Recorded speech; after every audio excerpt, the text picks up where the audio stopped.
Biografi Imam Bonjol. Tuanku Imam Bonjol adalah salah satu pemimpin dan pejuang yang berjuang melawan Belanda dalam peperangan yang dikenal dengan nama Perang Padri. Perang ini merupakan peperangan yang terjadi akibat pertentangan dalam masalah agama sebelum berubah menjadi peperangan melawan penjajahan. Selain menjadi seorang pejuang, Imam Bonjol juga merupakan seorang ulama yang memiliki cita-cita untuk membersihkan praktek Islam dan mencerdaskan rakyat Nusantara dalam wawasan Islam. Ia menuntut ilmu agama di Aceh pada tahun 1800 hingga 1802. Dia mendapat gelar Malin Basa. Tuanku Imam Bonjol lahir di Bonjol pada tahun 1772. Nama aslinya adalah Muhammad Sahab. Ia lahir dari pasangan Bayanuddin dan Hamatun. Ayahnya adalah seorang alim ulama dari Sungai Rimbang, Suliki.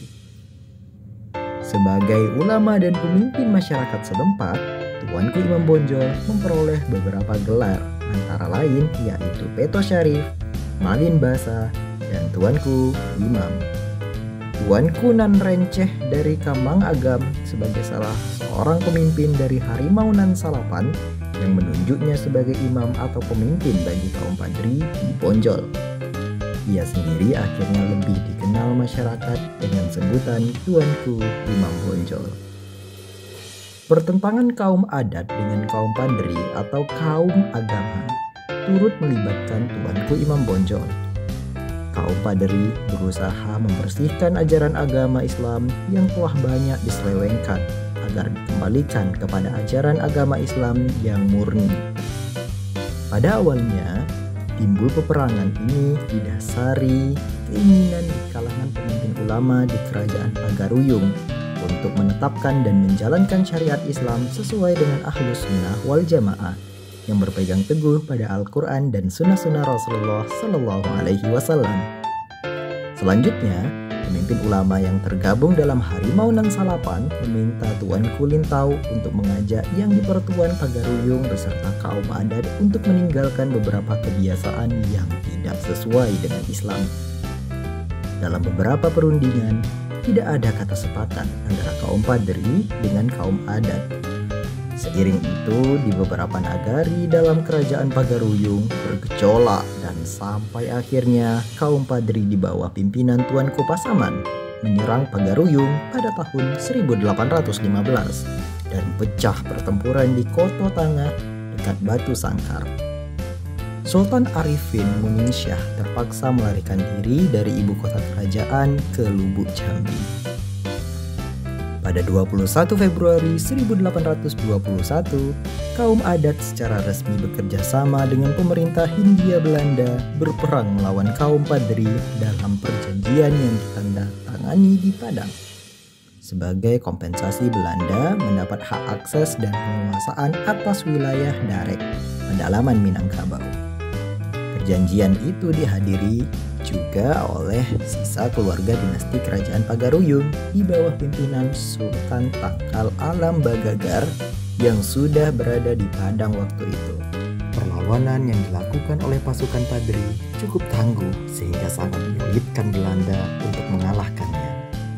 Oleh sebab itu, Belanda melalui Gubernur Jenderal Johannes van den Bosch mengajak kaum Padri yang waktu itu telah dipimpin oleh Tuanku Imam Bonjol untuk berdamai dengan maklumat perjanjian Masang pada tahun 1824. Tetapi, kemudian perjanjian ini dilanggar sendiri oleh Belanda dengan menyerang Nagari Pandai Sike. Pada tahun 1833, perang berubah menjadi perang antara kaum adat dan kaum Padri melawan Belanda. Kedua pihak bahu-membahu melawan Belanda. Pihak-pihak yang semula bertentangan akhirnya bersatu melawan Belanda.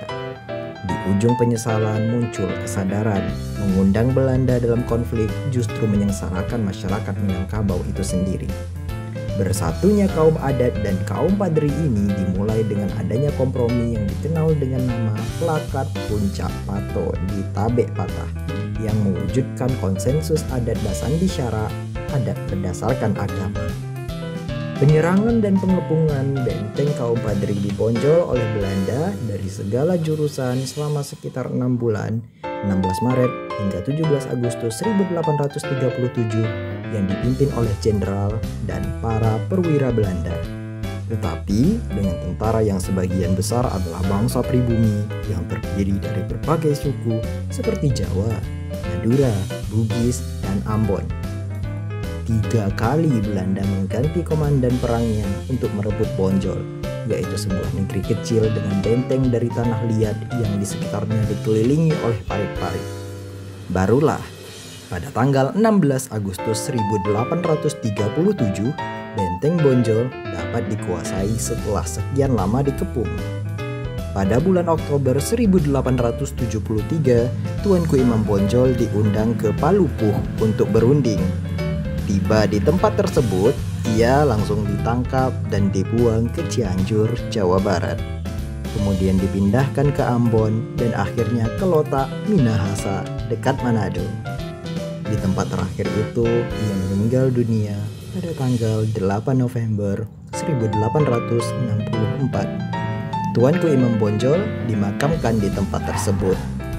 Perjuangan yang telah dilakukan oleh Tuanku Imam Bonjol dapat menjadi apresiasi akan kepahlawanannya dalam menentang penjajahan. Sebagai penghargaan dari pemerintah Indonesia, Tuanku Imam Bonjol diangkat sebagai pahlawan nasional Indonesia sejak tanggal 6 November 1973.